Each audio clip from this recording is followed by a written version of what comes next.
All right. I'm still here at the Advanced Study Weekend in February 2016. And this time I got the honor to interview Dr. Michael Greger from nutritionfacts.org. So, Dr. Michael Greger, for us in Germany, Switzerland, and Austria, not everyone speaks that well English and can look the science up on your site, unfortunately. So maybe you could introduce yourself and with a few words say what you do. What is it that you do with your famous internet site? Sure. So nutritionfacts.org is a non-profit site that features free daily updates on the nutrition literature and kind of short bite-sized videos. Everything on the website's free. And so just new videos and articles every day on the latest in evidence-based nutrition. All right. So, Dr. Greger, I understand you are not tied to the broccoli lobby, right? Mm-hmm. I heard you say that once. I wish. All right. So why are you doing this? What is your motivation to do this? Oh, I'm a doctor. I'm trying to help people. Okay. So that's the reason you want to try to help people. Okay. That's why we go into medicine. That's great. That's great. So let's make this short. And enjoy your food. We have amazing food here at the Advanced Study Weekend.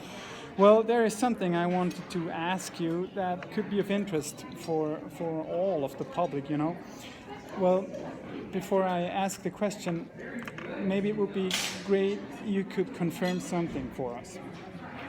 Because then they hear it not only from me in Germany and Switzerland, but from an MD, a real MD like you are. So if I say that a low-fat, starch-based diet with fruits and vegetables that excludes all animal products and all oils, and I say that's the optimum nutrition for human bodies, would you agree on that? I don't think it has to be low fat. Oh, you don't even think that? Okay. No. I mean, as long as it's a whole food plant-based diet, so no oil.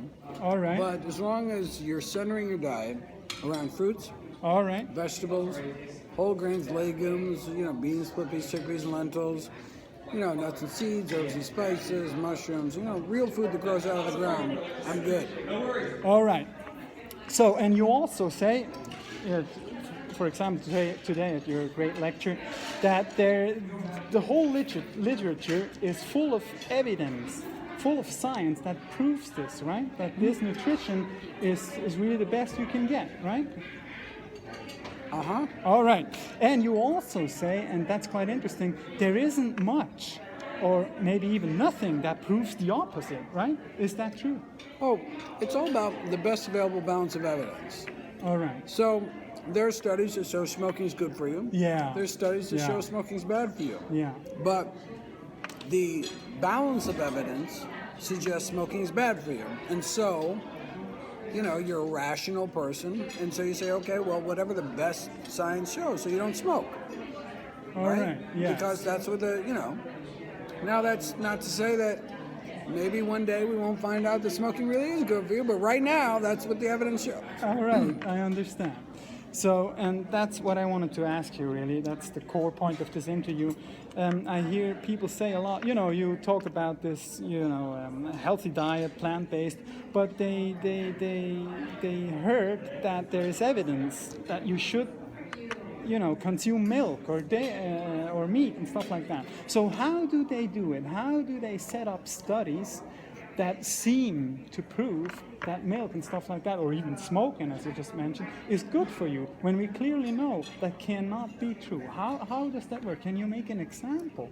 Yeah, I mean, you can design a study. Yeah? So for example, if you go into the developing world, the global south, all right, and you have people children who are literally starving to death. Yeah, literally starving to death. Yes.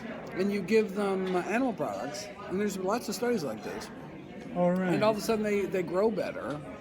Of course they grow better. They're starving to death. All give them Twinkies, they do better. But that doesn't mean Twinkies are good for you. All right. But when we actually have a choice as to what could be healthiest, then, it's a no-brainer. I understand. So is that the way they do it, generally said? Oh, no. What? So, for example, the egg industry, we can design a study so the eggs aren't bad for you. Easy. The cholesterol absorption You were so brave. plateaus. There's a plateau of cholesterol absorption, and so basically you take people eating a standard American diet, and it's just so packed with saturated fat cholesterol. Yes. You add extra eggs onto that, you're not going to see much of a change in cholesterol because you maxed Because you're out. already on You the highest absolutely level. maxed out All your right. cholesterol consumption. I understand. And so, but if you took someone who didn't eat eggs at all, took someone who's eating a healthy diet, add eggs to their diet, their cholesterol would shoot up. Yeah, I understand. Right, so, but you know what population is gonna, that you can't make worse essentially. Okay. The study the beef industry did, called the bold diet, showed that you could add beef to the diet and actually improve cholesterol. How do you do that? Well, what they did is they added beef and removed so much cheese and chicken from their diet, they actually dropped their saturated fat intake below even with the added beef. All right. So that's how that's how you design a study. It's just a dishonest way to do it. I understand. So how can we protect us from that? What's the best way? You ask who funded the study. You ask who funded it. Yeah, you just see who funded it. And that gives you an idea of whether you should look a little deeper. All right, I understand.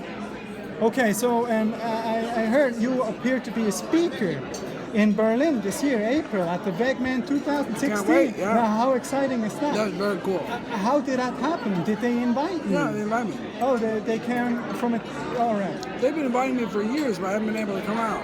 But this Okay. is, so finally I'm able to do it. So Germany is, going in the right direction too. I hear they're on the vanguard of this. I can't wait to see it for myself, but I've heard amazing things about it. All right, that is amazing. I will be there too. I hope I see you. I'm very excited.